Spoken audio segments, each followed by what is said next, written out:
9:10, porque así dijo Jehová, cuando en Babilonia se cumplan los 70 años, yo os visitaré y despertaré sobre vosotros mi buena palabra para haceros volver a este lugar. Era una profecía en el cual después del exilio ellos iban a regresar a Israel, porque precisamente en el exilio fueron tomados y llevados los jóvenes. Ya se acuerdan que se llevaron a Daniel, a Sadrach, Mesach y a Abednego, y a todos, a muchos de ellos, y para tenerlos ahí en cautividad, pero hay una promesa de Dios que iban a regresar. Dice, versículo 12, entonces me invocaréis y vendréis y oraréis a mí. ¿Y qué dice, hermano? Yo os oiré. Fíjense nada más qué tremendo. A veces le echamos la culpa a todas las cosas, pero en realidad el problema real es que no buscamos al Señor. No sé por qué, pero siempre que estamos pasando por situaciones difíciles, hay una de dos: o buscamos a Dios o nos alejamos de Dios. La gente opta por la opción B, alejarse de Dios. No sé por qué, pero la gente generalmente opta por ello. Y luego, número 1, la promesa es que nos va a escuchar. Número 2, y me buscaréis y me hallaréis. ¿Por qué? O sea, no solamente lo van a buscar, pero lo van a encontrar. Amén. Cuando usted se le ha perdido alguna vez algo valioso y de repente pasa el tiempo y de repente lo encuentra en un saco, en una bolsa vieja o algo así, dice, ¡ay, aquí estaba! Y se emociona. Amén, vamos bien. Pero dice aquí, me buscaréis y me hallaréis. ¿Por qué? Porque me buscaréis de todo vuestro corazón. Con el Señor, ten por seguro que lo vas a encontrar. La palabra de Dios dice ahí en Juan 4 que es necesario que busquemos a Dios en espíritu, pero también en verdad. Un deseo genuino de buscar al Señor resulta en que genuinamente sí lo vas a encontrar. No porque las cosas a tu alrededor se ven mal, pienses que Dios no está ahí. Dios está ahí. ¿Por qué? Porque lo estás buscando y lo estás buscando de todo corazón. A menos de que Dios esté jugándonos una broma o nos platique cosas y luego nos diga, no es cierto, era broma, era chiste, no lo creo. Entonces, ¿por qué no vamos a Él? Me buscaréis y me hallaréis, porque me buscaréis de todo vuestro corazón. Y seré hallado por vosotros, dice Jehová. Y haré volver vuestra cautividad y os reuniré de todas las naciones y de todos los lugares a donde os arrojé, dice Jehová, y os haré volver al lugar de donde os hice llevar. Y la promesa de Dios es que si hacen las cosas bien, que sí lo vas a encontrar. Pero muchas veces nosotros buscamos a Dios como aquel allá en León. ¿Cuántos son de Guanajuato? Levanten la mano. ¿Hay alguien de Guanajuato? ¿Sí? Bueno, allá en León, Guanajuato hay un dicho. No sé si eso funcione allá en Celaya, ¿verdad?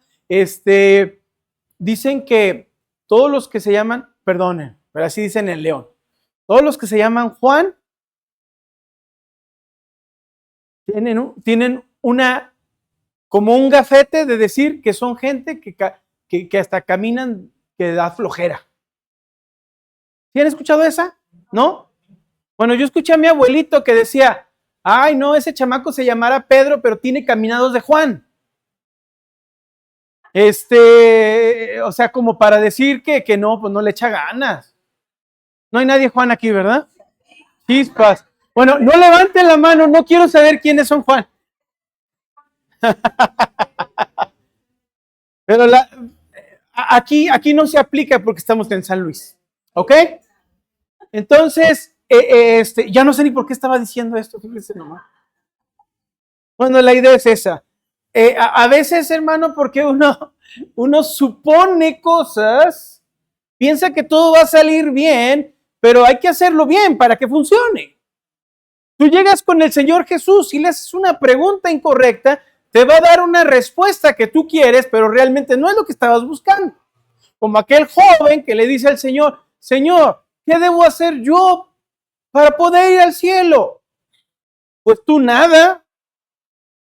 Pero como hizo una pregunta incorrecta, el Señor le dijo, los mandamientos, ¿sabes? Y esto, y haz esto, y esto, y esto. Y él pensando, va a decir, como el Salmo 14, no hay justo ni aun uno, pues él pensó, no, pues no puedo. Y Jesús hubiera dado una buena respuesta, ¿verdad? Pero no, dijo, todo esto he hecho desde mi juventud. Y el Señor lo confronta con su pecado. Pero el punto es este. Hacemos malas preguntas, tenemos malas respuestas. Hacemos las cosas de Dios en una mala manera y no encontramos lo que queremos y nos frustramos. Y pensamos, Dios me falló. Dios, sus promesas, ¿dónde están? Y especialmente cuando caemos en una situación difícil, decimos, ¿y por qué Dios me lo dio a mí y no se lo dio a otra persona? ¿Por qué no se lo dio a ese que es más pecador que yo? Y empezamos a justificar y enojarnos con Dios porque pensamos que sus promesas se aplican solamente para otros, cuando la promesa de Dios es para todos aquellos que se acercan con corazón, dice la Biblia, el corazón contrito y humillado. ¿Qué hace el Señor? Y pensamos que sí lo menosprecia porque no nos da lo que nosotros queremos. ¿Estaremos dispuestos a obedecer a Dios de tal manera que lo que hagamos concuerde con lo que queremos hacer? Una mamá puede disciplinar a sus hijos para que le aplaudan a la mamá y le digan, wow, tienes a tus hijos bien tremendamente bien disciplinados. Y el motivo de la mamá no es llevar los niños a Dios, sino que la gente vea que qué buena mamá soy. Si ya entendió el mensaje, nosotros, dependiendo de del propósito con el que hacemos las cosas, si tengo un buen propósito, entonces vamos a tener un buen final. Pero si mi propósito es traer la atención hacia mí y no hacia Dios, entonces ya tenemos problemas y las cosas no salen bien y luego le echamos la culpa a Dios porque, ay, tú prometes y no cumples, Señor. Pero originalmente las cosas no fueron hechas correctamente. Aunque hubo éxito, no hay bendición. El hermano Martin, allá en la iglesia de La Garita, dijo, qué feo es encontrarse siendo exitoso en algo que Dios nunca te dijo que hicieras. Imagínate, llegas al cielo y todo el mundo te dio trofeos, te dieron diplomas, te reconocieron, te aplaudieron, te cargaron en hombros y bueno, y llegas al cielo y te dice el Señor, yo nunca te pedí que hicieras eso, te pedí que hicieras esto y no lo hiciste. Y fuiste exitoso en algo, pero no era lo que yo te pedí. Yo prefiero, hermanos, ser exitoso donde Dios dice que soy exitoso. No donde la gente me dice que soy exitoso. Tenemos un Juan el Bautista, un ministerio de 6 meses, le cortan la cabeza al final, el grupo que tenía fue menguando. ¿Quién quiere tener un ministerio como ese? No, no quiero. Mejor el ministerio de Jonás. Más de 100,000 personas se convirtieron y algunos dicen que hasta más. Una ciudad de caminar, ¿cuántos días? Bastantes días, 4. 3 días o 4, ya no me acuerdo. El punto es ese. La idea es esta. Es una ciudad grande y toda la gente se convierte, pero acá tenemos a este hombre que predica y pues va menguando, es necesario que él crezca, que yo mengüe, y luego termina solo, le cortan la cabeza y 6 meses, pues no, yo quiero la de Jonás. ¿A qué tan dispuestos estamos a hacer la voluntad de Dios? Y esto me lleva a 2 libros del Antiguo Testamento. Vamos a Esdras, porque aunque hay cosas buenas, encontramos cosas que no se hicieron bien. Y tanto Esdras como Zorobabel y como Nehemías, wow, completaron sus metas, hicieron lo que hicieron, pero algo no quedó bien, algo no funcionó, porque a final de cuentas hay una doble, pudiéramos decir, una extraña victoria. Ahí estamos en Esdras, ¿ya lo tienen, hermanos? Vamos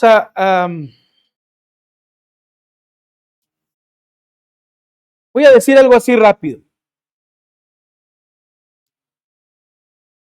Obviamente, cuando se llevan los babilonios a la gran parte de Israel, se llevan a gente, pues destruyeron el templo, destruyeron muchas cosas, se quedó muy poquita gente. La gente que veían así media, ahí como que cojeaba, como que no, ese no está completo, este está así, este está asado, esos los dejaron. A los que se veían bien, no sé por qué, pero buscaban a la gente de buen parecer, buscaban a la gente inteligente, se los llevaban, etcétera, etcétera. Entonces, después de 50 años, ya tenemos esta profecía en Jeremías 29, y después de 50 años vienen algunos de regreso. Junto con ellos viene Zorobabel, y el libro se enfoca, aunque originalmente, hermanos, Esdras y Nehemías era un solo libro, era un solo rollo. Aquí, por alguna razón, los dividieron en dos, en Esdras y Nehemías. Pero bueno, eso es lo de menos. Y Zorobabel se enfoca en la reconstrucción del templo, Esdras en la situación del corazón y Nehemías en los muros. Muy bien. No, es que ya se la saben ustedes. Estoy un poco nervioso, hermano. Siento como que esta clase está complicada para mí. Oren por mí también. Es más, déjeme orar. Padre eterno, bendice por favor tu palabra en esta hora. Yo no puedo, Señor, tú sabes. Y te ruego, Padre, que nos enseñes en este día. Úsame como instrumento en tus manos y te damos gracias por este tiempo. Ayúdanos a ser sobrios, velad, estar atentos a cada palabra que sale de tu boca, para que no nos encontremos haciendo cosas nada más y después estar frustrados porque no tuvimos el fin que necesitábamos o que queríamos, sino que hagamos todas las cosas para tu gloria y para tu honra. Lo pedimos en Cristo Jesús. Amén. Y bueno, aquí con el rey de Persia, movido porque Dios mueve los corazones, movido por Dios, lleva a Zorobabel ofreciéndoles aún recursos y apoyo para construir el templo, reconstruir el templo. Y sí, cada uno vence, cada uno cumple su propósito, pero hay una victoria que no se ve tan victoriosa a final de cuentas. Cuando el rey de Ciro, rey de Persia, es movido y llegan hacia este lugar, ahí en Jeremías, en el capítulo 25, vemos que Dios había prometido en el capítulo 25 precisamente esta promesa de esta construcción, y en el 29 lo refuerza. Y ahí lo vemos en Esdras 2.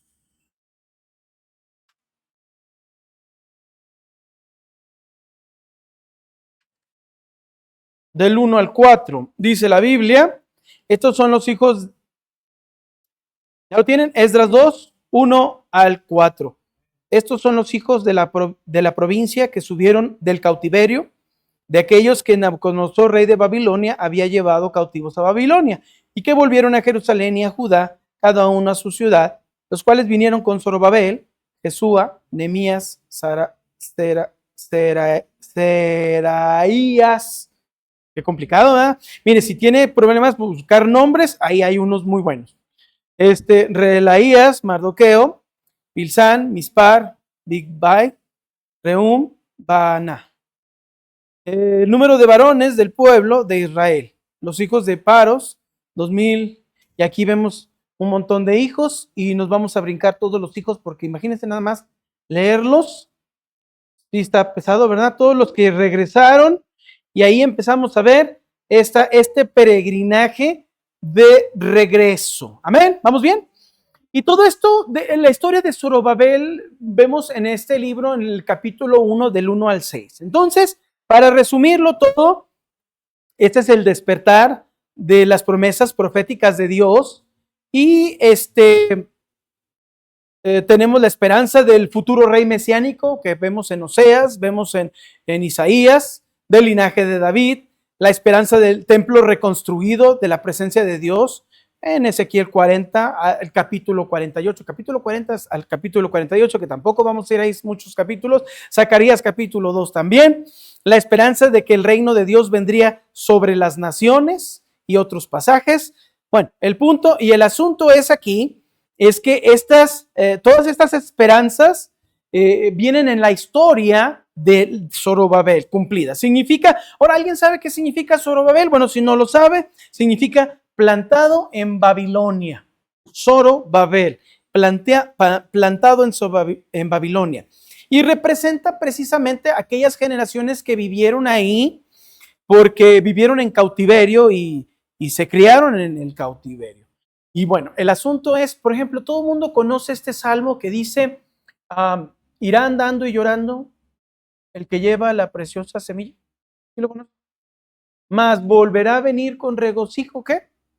Trayendo sus gavillas. Y precisamente esas gavillas, esa generación que se levantó del cautiverio y regresa, esas son las gavillas. Lo usamos para ganancia de almas, ¿verdad? Pero proféticamente está hablando de esas personas que regresaron y muchos de ellos eran hijos de personas que fueron allá en Babilonia. Bueno, entonces, después de que se asientan ahí, ellos reconstruyen el altar, empiezan a ofrecer sacrificios y después, pues ya que el templo está bien, se hace la ceremonia para poner los fundamentos y la dedicación del templo, que esto era pues muy, muy importante para los judíos.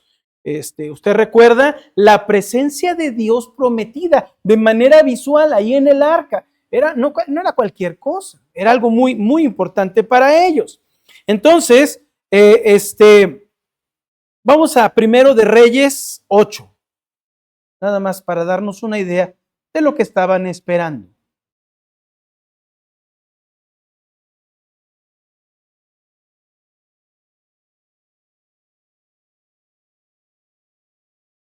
Primero de Reyes 8,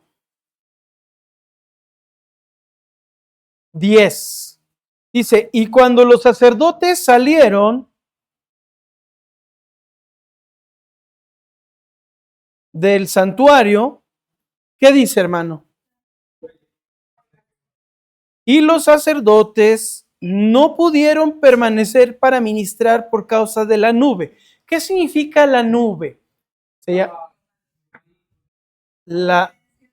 la presencia de Dios, o mejor conocida como la Shekinah en el idioma hebreo, la presencia de Dios.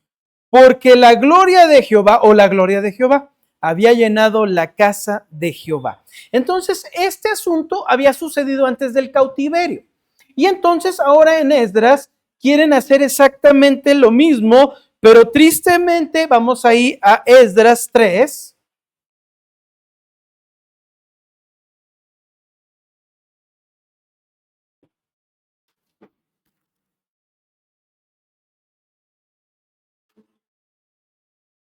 (12 y 13).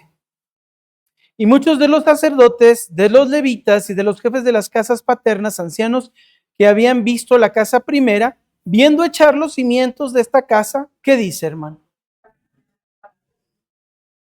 Mientras muchos otros daban grandes gritos de alegría, y son aquellos que no conocieron la casa de Dios antes. Los viejitos se dieron cuenta cómo era antes y esta no estaba tan bonita. Y no podían distinguir el pueblo el clamor de los gritos de alegría o la voz de lloro, porque clamaban el pueblo con gran júbilo y se oía el ruido hasta dónde. Fíjese qué interesante. La nueva generación no se dio cuenta que algo no estaba bien. La generación de hoy en día, mire, hermano, si nosotros ¿cuántos tenemos más de 15, más de 20 años conociendo al Señor? Ahora las generaciones ven la casa de Dios con mucha alegría y nosotros ahora vemos y decimos con mucho lloro, ¿qué está pasando? Imagínense, y ahí tenía prácticamente como una pelea de perros, porque unos estaban riendo y otros estaban llorando. Resulta que cuando empiezan a ofrecer todos estos sacrificios y esto en el templo, ¿sabe qué pasa? No pasa nada. No sucede nada. No viene la nube, no pasa absolutamente nada. Todo fue externo, todo se hizo perfectamente bien, pero igual no pasó nada. La presencia de Dios no estaba ahí. ¿Qué estaba sucediendo? Tristemente, hermanos, hay detalles que nosotros vemos y la verdad, hermanos, sinceramente, tenemos a estos personajes en alta estima y se habla bien de ellos, nadie habla mal de ellos. Pero tenemos que reconocer que hubieron algunas cositas que no hicieron bien, en las cuales desobedecieron y tristemente la presencia de Dios no se manifestó como antes. Y hermanos, ¿esto qué nos quiere decir? Que tenemos un Dios de orden y Dios quiere que toda palabra que sale de la boca de Dios se haga. Y hermano, ahí tenemos la consecuencia de ser un cristianito a medias. Somos cristianos de pantalla, de luces, mientras estamos en la iglesia, se viste uno con corbata y se viste uno bien para estar en la iglesia. Y hermano, todo es totalmente externo. No hay nada, hermano, que está sucediendo dentro de nosotros. Tenemos vidas privadas, secretas, donde usted sabe que no está honrando a Dios ni así. Pero en la iglesia, no, es el tremendo. Una vez escuché a un hermano que dijo, ay, ese hermano es bien tremendo. Cuando lo ponen a orar hasta la iglesia, hasta el techo se levanta. Y el hermano tenía una doble vida. Y tristemente cayó y fue grande su ruina, ya no está con nosotros. Pero hermanos, mi pregunta es, ¿de veras nosotros nos podemos esconder de Dios y todo va a salir bien? ¿De qué funciona si ahí está parado el edificio? Pero realmente la presencia de Dios, ¿dónde quedó? ¿Dónde está la manifestación de Dios? Porque no pasó absolutamente nada. Y aquellos que se acordaron de esa nube, cuando vieron, dijeron, ¿y dónde está la gloria del templo? Yo recuerdo, había una nube, los sacerdotes tuvieron que salir, estaba la presencia de Dios y este templo, pues a lo mejor no está tan bonito, a pesar de eso, no está nada, no pasó nada. Por eso digo que hay finales, sí se termina con lo que quieren hacer, se reedifica el templo y todas estas cosas, pero no sucede absolutamente nada. Es una historia donde hay un éxito, pero es un final muy extraño. Los nietos que se quedaron, ahora, ¿cuál fue el error? Bueno, pues los nietos que se quedaron en Jerusalén querían ofrecer ayuda. Vamos a Esdras 4. Y fíjese nada más cómo Dios pone los detalles, me encanta. Esdras 4, 2 al 3. Vinieron a Zorobabel y a los jefes de casas paternas y les dijeron, edificamos con vosotros, porque como vosotros buscamos a vuestro Dios. ¿Sí están ahí? Estas personas estaban buscando a Dios de todo corazón. Estamos hablando de aquellos samaritanos. Y a él ofrecemos sacrificios desde los días de Esar Adón, rey de Asiria, que nos hizo venir aquí. Zorobabel, Jesúa y los demás jefes de las casas paternas de Israel dijeron que no nos conviene edificar con vosotros casa a nuestro Dios. No es tu Dios, mijito, es mi Dios. ¿Tú quieres edificar? No te vamos a permitir. ¿Eh? ¿Por qué no estaba la gloria de Dios ahí? sino que nosotros solos la edificaremos a Jehová, Dios de Israel, como nos mandó el rey Ciro, rey de Persia. Entonces esto es un asunto del rey, no es un asunto de Dios. Porque si agarraban la promesa de Jeremías y la idea y el propósito era unificar al pueblo. Y ellos no, vamos a unificar al pueblo. Hasta la fecha, hermanos, los judíos son como racistas. ¿Verdad que sí? Ellos son judíos y los que no son judíos son ¿qué? Y a algunos de ellos le llaman perros. Y el Señor quería tener un pueblo dividido, especial, sobre todos los pueblos. No. Dice la palabra de Dios que los escogió porque eran los más insignificantes de todos los pueblos, sino por cuanto Jehová os amó. ¿Ya se les olvidó de dónde vienen? Hermanos, no podemos negarle a la gente acercarse a Dios. Dice, ustedes se fueron, pero nosotros seguimos haciendo sacrificios, seguimos honrando a Dios, queremos edificar el templo con ustedes. Y estos fueron los que se convirtieron en los enemigos. Y esta gente que se le negó servir a Dios, se convierten en los enemigos. ¿Vamos bien? No me extraña que no haya sucedido nada. No me extraña. Hermanos, uno de los propósitos de Dios es que el que va a Él no le echa fuera.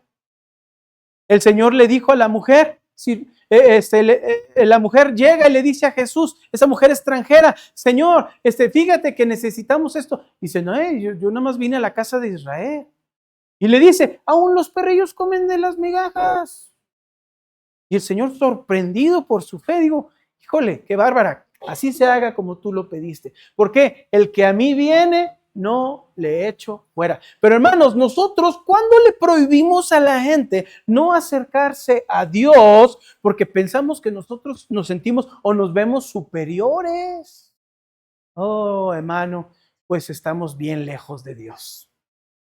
Todo se ve bien bonito, todo bien barrido, todos aquí bien sentados, todos bien guapos, ¿verdad? Pero ¿dónde está Dios, hermanito?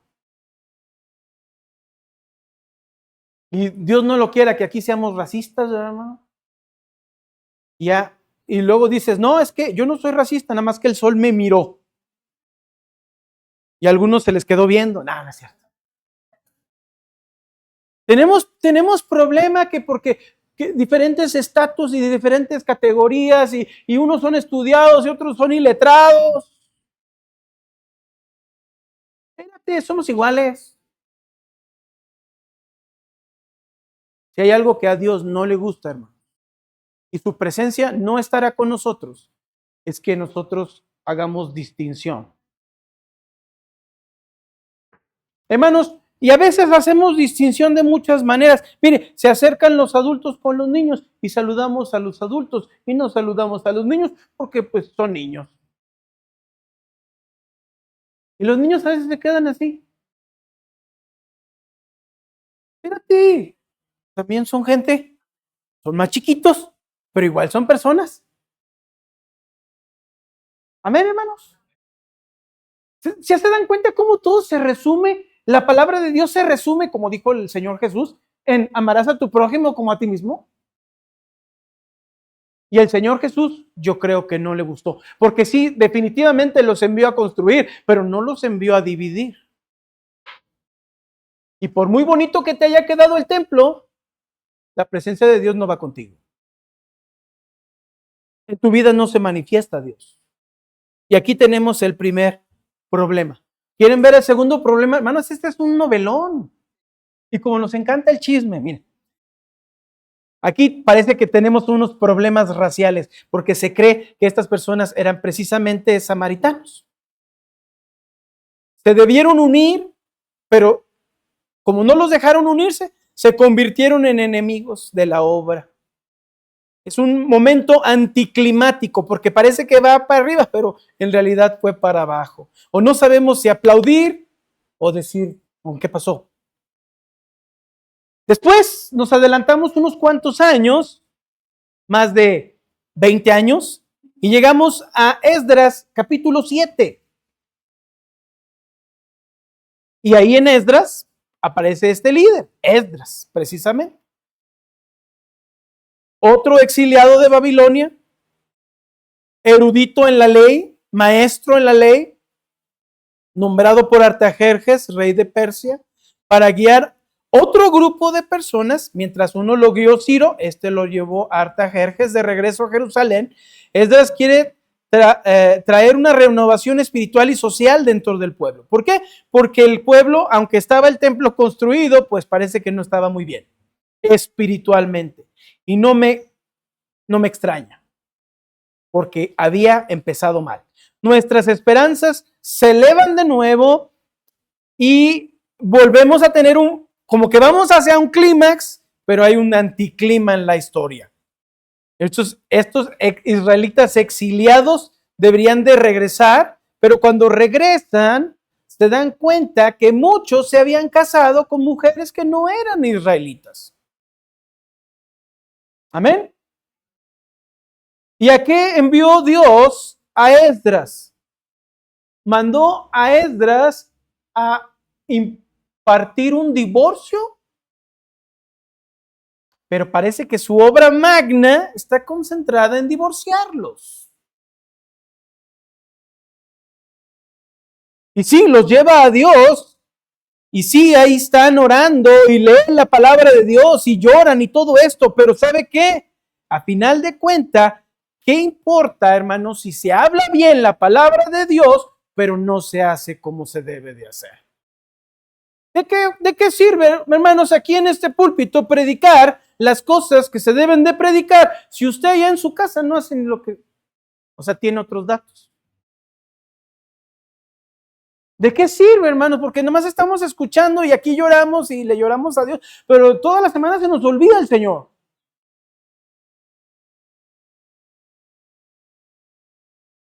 Y doy gracias a Dios por aquellos valientes que se opusieron. Y hasta los nombres de esas personas vienen ahí. Decían ellos, es que van a corromper y nos vamos a ir de las cosas de Dios. Sí, pero el problema no era eso. Era mejor convertirlos todos al Señor. No anular las... vamos al capítulo 10. 10:15. No anular los divorcios. No, anular los matrimonios, perdón. ¿Ya ve? Solamente Jonatán, hijo de Asael, y Hazaías, hijo de Tikva. ¿Qué dice, hermano? Y los levitas, Mesulam y Sebatai, ¿qué? Les ayudaron. Todo, ahí viene la lista de todos los divorciados.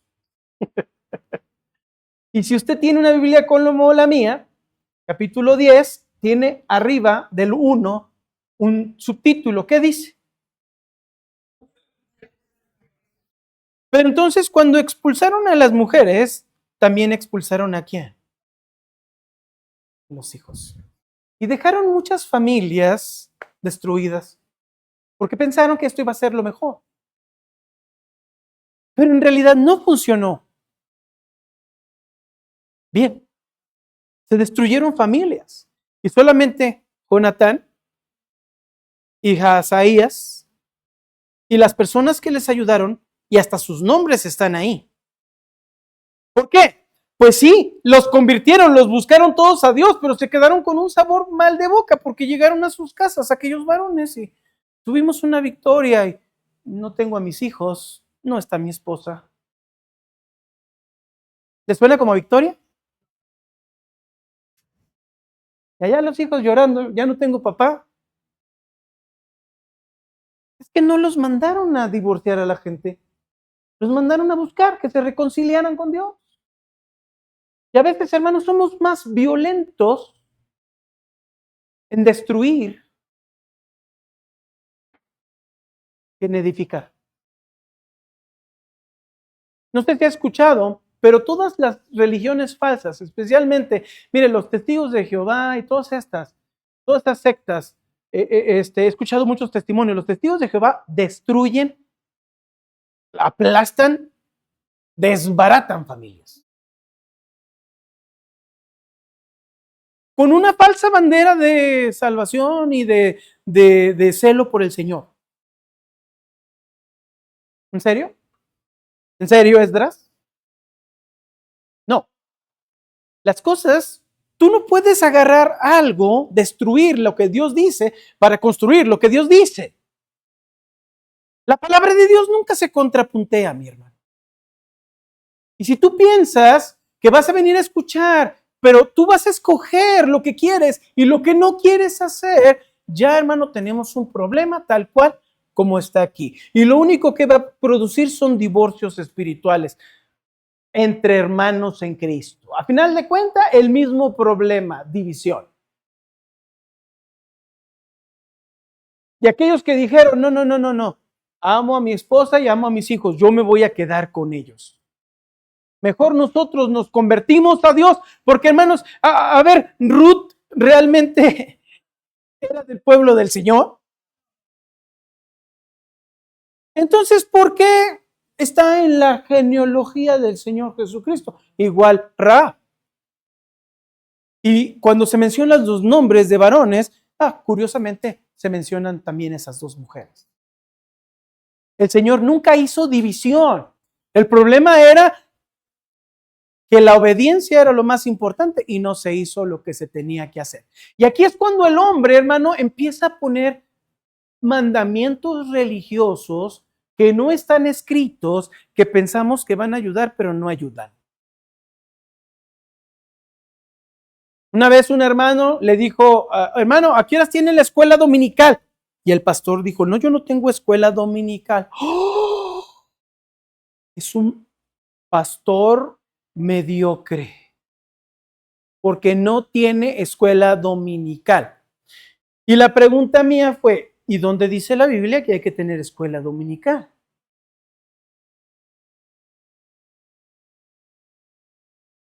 Oh, ¿tú también eres de esos? Hermano, es que tú ya estás llevando las reglas a otro nivel. Y esas reglas, cuando se llevan a otro nivel, crean divisiones. Yo estaba sentado en una conferencia de pastores y un pastor predicando dijo, tú hermanito que no te rasuras y traes tu barba y que no sé qué y que no sé cuánto.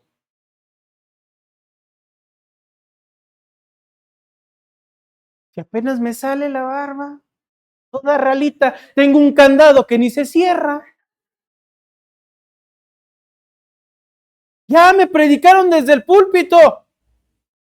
Y yo llegué con el pastor, le dije, pastor, al final del culto, dígame con la Biblia, hermano, ¿dónde está mi error? No, es que los cristianos nos rasuramos bien rasuraditos. ¿Dónde dice con la Biblia que no debo de traer barba? Y adivine qué, hermano, no sabe, pero sí lo predica en el púlpito. Y esas cosas, hermano, las que se predican en el púlpito y no vienen en la Biblia, ay, cómo crean problemas. Otro pastor dijo, hermano, fíjese que en la tarde, una vez por mes, no tenemos culto en la tarde. ¿Por qué? No, pues la verdad estamos buscando que las familias no saben andar juntos. Y buscamos la mayor parte del tiempo de que ellos traten de tener una familia unida. Y una vez al mes les decimos, piensen en algo en familia para hacer. Y los dejamos. Y no hay culto una vez al mes. El otro pastor que escuchó esto dijo, ¡oh! Y casi yo pude entender Ave María por encima. Ya casi nos persinamos también, ¿verdad? Hermano, si Dios le está dirigiendo a él a hacer eso, por algo Dios lo está dirigiendo. Nos hacemos llamar independientes, pero queremos que todos sean como robotcitos. ¿Qué independencia es esa? Pues no. Oye, ¿y tú ya tienes este programa? No. ¡Oh, qué pecador! Abrir una revista, un artículo, el que no tiene rutas está en pecado. Hay países donde no funciona eso. ¿Y que estarán en pecado? ¿Y dónde está el pecado? Si aquí se puede, pues qué bueno, pero en otros países no se puede. No me acuerdo qué pastor me dijo, creo que en España no se puede hacer eso, no se puede hacer ruta. No, que tú me vas a llevar, no, yo voy.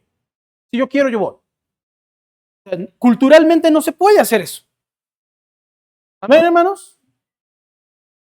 Y hermano, y si usted se va a África y todos andan en falda, porque bueno, son túnicas, ¿verdad? Pero termina uno en faldas allá, estará pecando, hermano.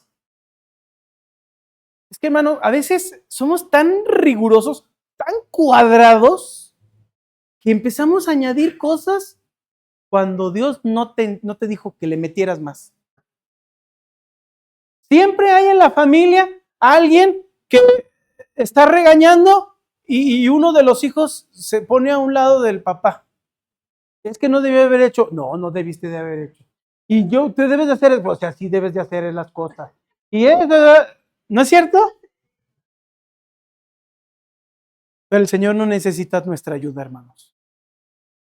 Y a veces queremos que nosotros se alinee a la gente de otra manera, hermanos. Y yo entiendo que las reglas protegen, hermano, pero cuando las reglas las llevamos a nivel de Dios y tienen que obedecer tu palabra, ya tenemos ahí muchos problemas. Y aquí ellos pensaron, porque no le preguntaron a Dios, pensaron que divorciarse era una buena idea. Cuando destruyeron un montón de familias y el Señor de ninguna manera prueba el repudio. Entonces, ¿a quién hay que obedecer? Amén, hermanos. Pues sí, terminaron muy bonito todo, pero llegando a sus casas tenían un mal sabor de boca. Y por último, terminamos con la historia de Nehemías. ¿Cómo nos encanta el chisme, hermano? Aquí tenemos a un oficial israelí sirviendo en el gobierno persa y cuando él escucha sobre el estado arruinado de los muros de Jerusalén, él ora y obtiene permiso para el rey, del rey persa Artajerjes para ir y reconstruir los muros. El rey incluso le da una escolta armada y muchos recursos, así que después de llegar a Jerusalén comienza los proyectos de construcción y también se enfrenta, y la verdad es una obra magna, lo hizo en un tiempo récord, es una cosa. Nehemías es una persona increíble, hermanos, en cuanto a organización. Amén. Pero no en cuanto a obediencia. Y ahí tenemos el problema. Enfrentan a la oposición y salen victoriosos. Una vez se enfrenta a una tensión en la historia y el profeta contemporáneo de Nehemías es Zacarías. Vamos a leer Zacarías 2, 4 al 5 y usted dígame qué entiende. Zacarías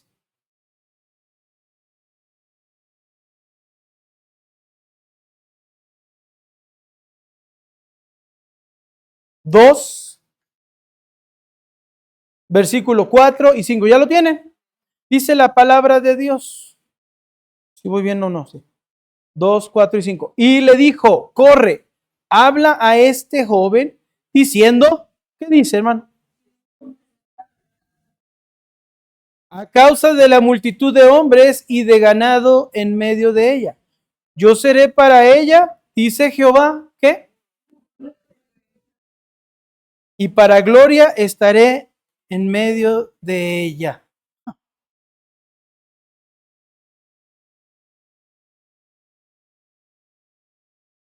Es una magna obra, es una obra increíble, pero espérate, el Señor quería hacer el muro para tu vida, tu protección.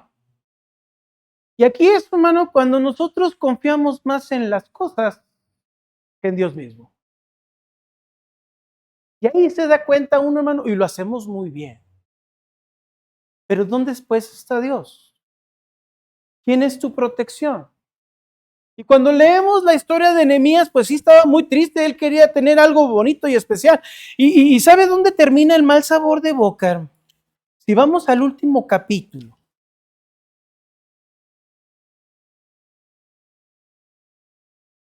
Versículo 29, 30 y 31 dice, acuérdate de ellos, Dios mío, contra los que contaminan el sacerdocio y el pacto del sacerdocio y de los levitas. Los limpié, pues, de todo extranjero y puse a los sacerdotes y levitas por sus grupos, a cada uno en su servicio, y para la ofrenda de la leña en los tiempos señalados, y para las primicias. Y luego dice esta frase: acuérdate de mí, Dios mío, ¿qué? Para bien. Ay, Señor, no sé si la regué o no la regué, pero acuérdate de mí para bien. Algo en su conciencia estaba mal. ¿Qué habrá pasado?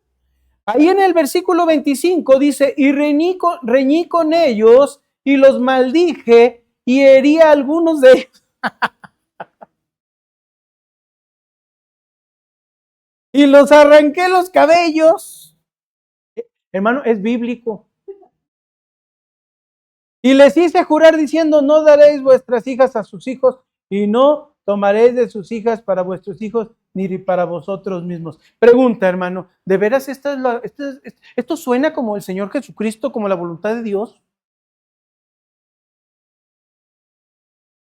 Casi dijo como esos libros apócrifos: ay, sí, sé bien, qué bueno, y si no, pues hice mi mejor esfuerzo. Es una magna obra, pero Dios tenía otros planes.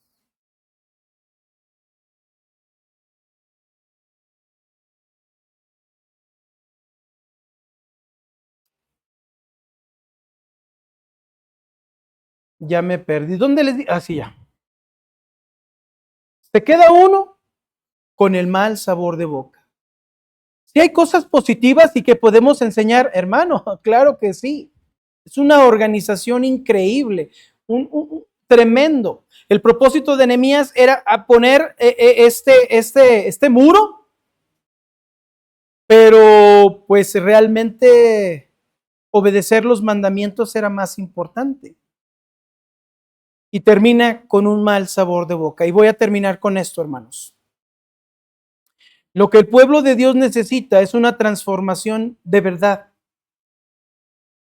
Un deseo genuino de amar a Dios. Y que la religiosidad que nosotros tenemos no vaya por encima de la palabra de Dios. Porque qué feo es ser o decir que somos cristianos cuando repudiamos a la gente, los maltratamos y los tratamos mal. Pensamos que divorciarlos, o sea, dividir a la gente, vamos a estar bien. Y pensamos que si los maltratamos, eso habla mucho de mi santidad. Cuando la verdadera santidad no se encontraba en los golpes y los azotes y los maltratos de las personas, sino realmente, hermanos, que se le obedeciera al Señor. Y sí, tenemos históricamente cómo se hizo esto, pero realmente no encontramos un mandamiento definido para los muros. Y hermano, el Señor quiere ser tu muro, tu protección. ¿O tú quieres construir tu propia protección?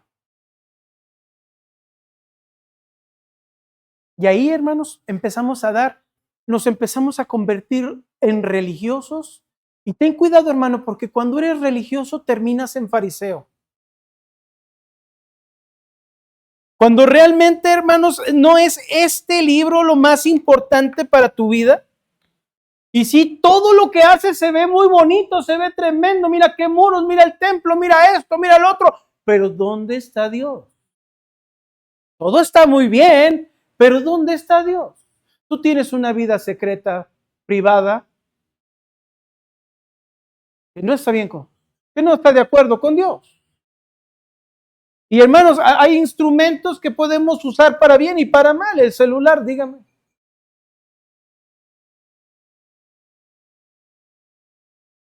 Y ahí están las historias, hermano.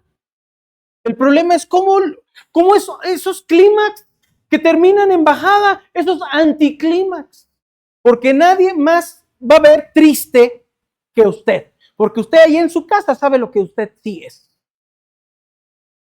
Todos aquí piensan que usted es la quinta maravilla, que soy la quinta maravilla, pero cuando usted llega a su casa, usted sabe realmente quién es y se queda con un mal sabor de boca. Porque parece, se ve y hace, pero no es. No tiene la bendición de Dios. Su mano no está ahí. hace las cosas, pero pues salieron ahí de panzazo. Hermano, si Dios está con usted, todo lo que usted toca brilla. Mire, hermano, todo lo que el Señor tocó cambió. El leproso lo tocó y cambió. Mi pregunta es, hermano, ¿Dios está haciendo esa misma obra en su vida? ¿Está funcionando de la misma manera? Con Zorobabel, el propósito era construir el templo, pero no se le permitió a todos ni venir a adorar ni venir a servir. Terminan con un templo donde Dios no se aparece. Me acuerdo de un chiste. Había un joven en las épocas de allá en Estados Unidos, eso es una historia, me imagino que ficticia. Y era un muchacho de color moreno, africano, y iba a la iglesia y no lo dejaban entrar porque era una iglesia de blancos. Y entonces en su sueño está enfrente de la iglesia como están cantando himnos y está sentado. Y de repente se sienta a alguien al lado de él y le dice, ¿por qué estás triste? Dice, es que yo quiero ir a la iglesia, escuchar la palabra de Dios y cantar, pero no puedo. ¿Por qué no puedes ir? Pues porque soy de color, soy negro y no me dejan. Y luego le dice, no te preocupes, a mí tampoco me dejan entrar. Y dice que voltea y parece que es el rostro de Jesús. Esto es un sueño, no se emocione. ¡Ay! Esto le pasó a él, no. Ni lo apunte. Es una manera de dar a entender lo que quiero decir, hermano. ¿De veras? ¿Usted ama a Dios, pero hace que las otras personas tropiecen con su mal testimonio? ¿Hace que se alejen de Dios porque usted dice ser una cosa y no lo es? O sea, hace tropezar a la gente y todo está bien. Ahí no está la presencia de Dios en su vida, hermano. Como resultado, tarde que temprano, la casa de Dios volvió a estar descuidada. El problema con Esdras, y lo que Esdras quería hacer es renovar la comunidad, esa unión. Pero les exige el divorcio. No les permite tener unidad. Y al final del camino, encuentra a la gente desleal y se convierten en malos. Con Nehemías era la reconstrucción de los muros, que prácticamente fue algo que él quería hacer, mas ya había una profecía para ellos.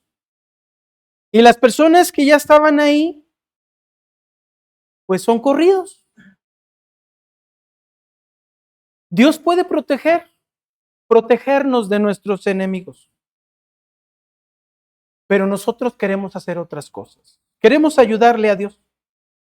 Golpea a las personas, las maltrata, y no me extraña que tuviera la cuchara en un lado y la espada de otro lado. Ya viéndolo acá, chismorreando acá.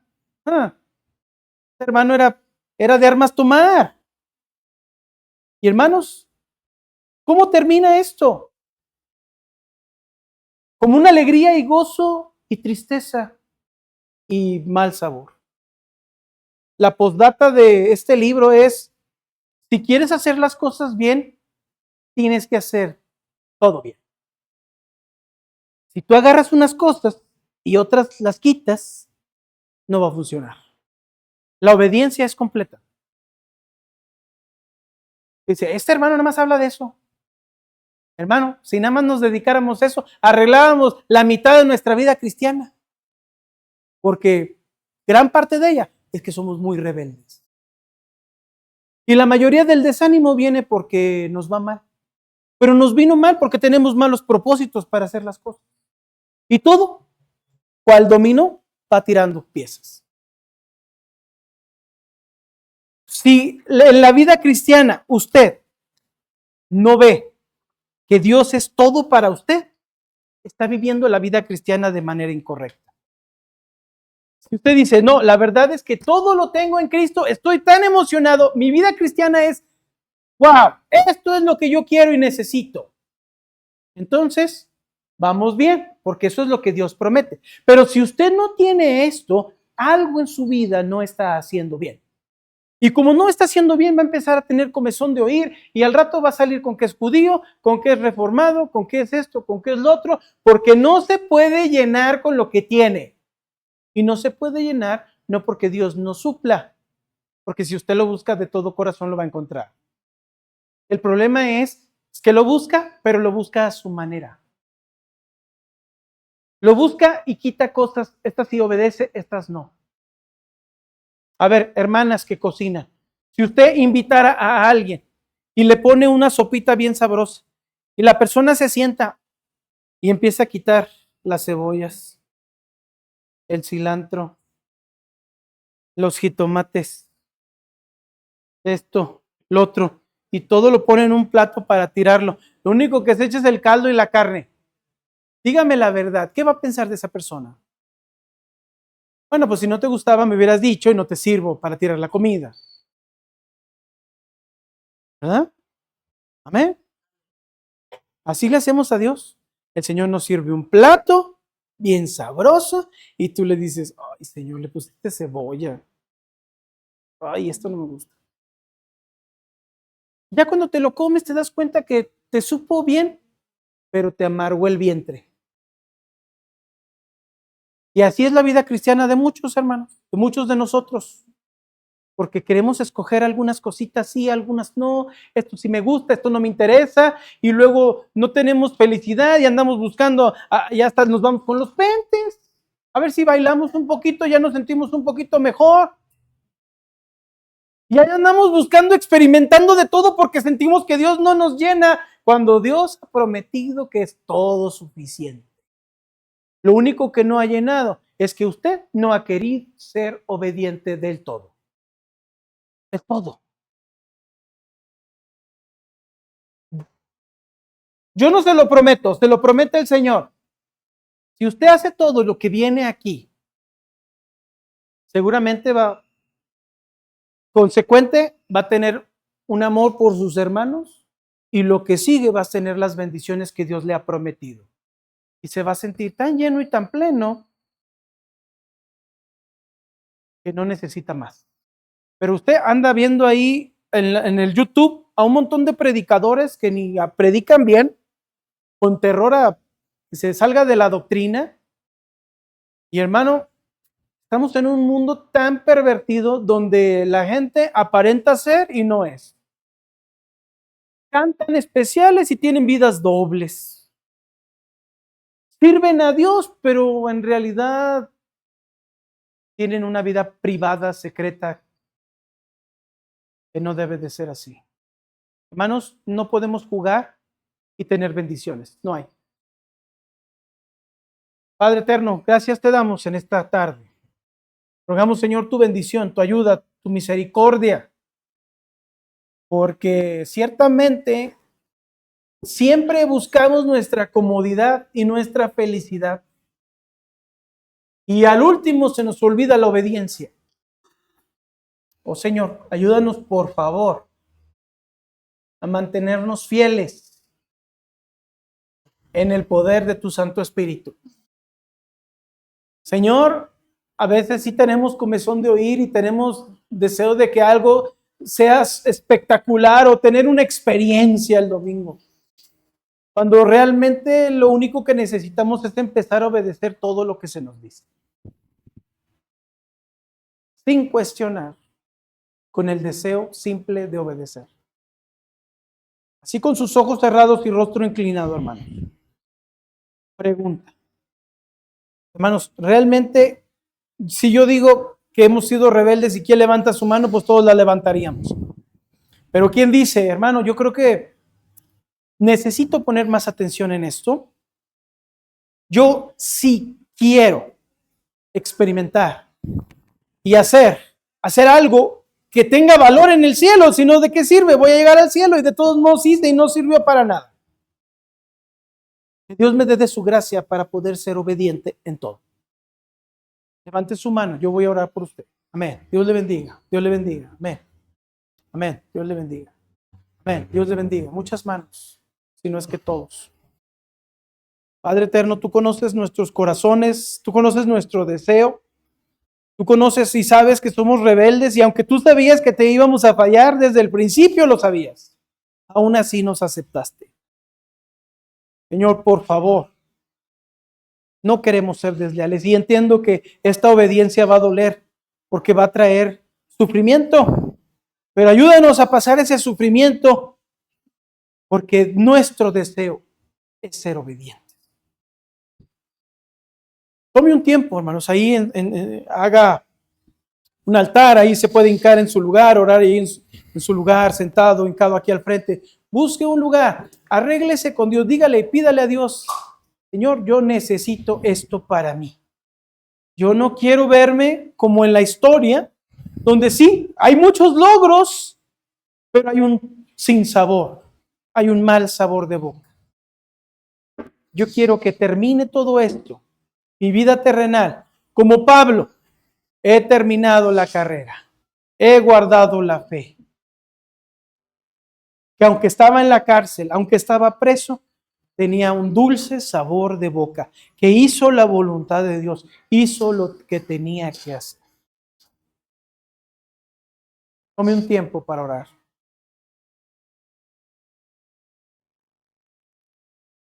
Todos nosotros batallamos con la rebeldía. Pero no porque somos así, así nos vamos a morir. Señor, líbranos de toda rebeldía. Muéstranos qué es lo que debemos de cambiar y quitar. Danos de tu gracia, de tu Santo Espíritu para vencer todas estas cosas.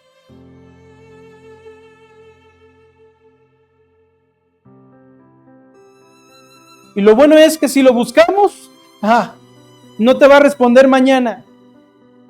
El Señor te va a responder hoy mismo, porque lo buscas de todo corazón.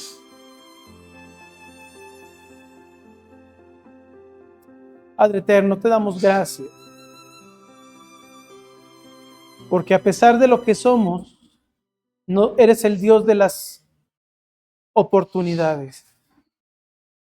Y nuestro deseo no es fallarte. Nuestro deseo no es equivocarnos. Nuestro deseo es honrarte. Líbranos de aquellas cosas que traerán consecuencias graves, irreparables. Líbranos. Pero danos gracia por aquellas que son igual de malas y no tienen las mismas consecuencias. Y a final de cuentas, la rebeldía es rebeldía. Te rogamos, Señor, que pongas este corazón, un corazón conforme al corazón tuyo. Que seamos obedientes. Te lo pedimos, Señor, en tu nombre y te damos gracias por este tiempo. En Cristo Jesús. Amén.